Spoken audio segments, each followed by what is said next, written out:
Tonight, after more than 30 years, a date is set for the execution of a man convicted in the killing of an Austin police officer.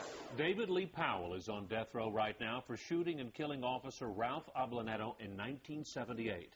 Now, while family members have waited years for the execution, some still think Powell should live. KEYE Stephanie Serna talked to people on both sides of the issue.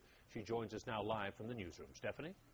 Ron, Ablanedo's former patrol partner, Bruce Mills, tells us when he found out about the date, he says there wasn't so much closure as there was some peace in knowing that the family will never have to go through another trial again.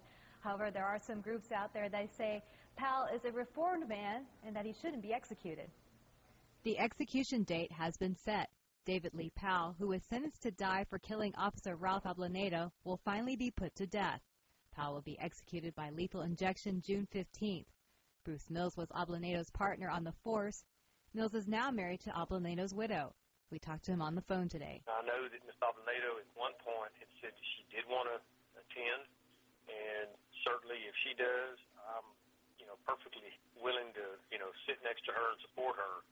On the other hand, I don't have this burning desire to be in the room when the execution occurred. Back in 1978, Ablanedo was shot to death after he initiated a traffic stop in South Austin. His accused killer, David Powell, recently wrote a letter reaching out to the family and taking responsibility for the murder. I absolutely feel that David Lee Powell should not be executed because of the way he has lived his life both before the crime occurred and since the crime occurred. Now, no one is arguing that he is innocent. He's absolutely not innocent. He has admitted his guilt and he has taken responsibility for it. Scott Cobb, who is against the death penalty, says Powell is a reformed man and that the state should grant clemency.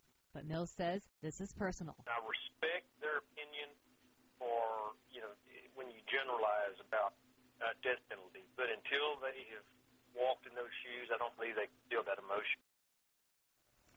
And one group has dedicated an entire website to saving David Lee Powell. If you want to take a look at it, you can go to our website at weareaustin.com. Just look for my story on the homepage. We're live in the newsroom. Stephanie Serna, KEYE News. Powell was convicted and sentenced during 3 different trials and given the death penalty.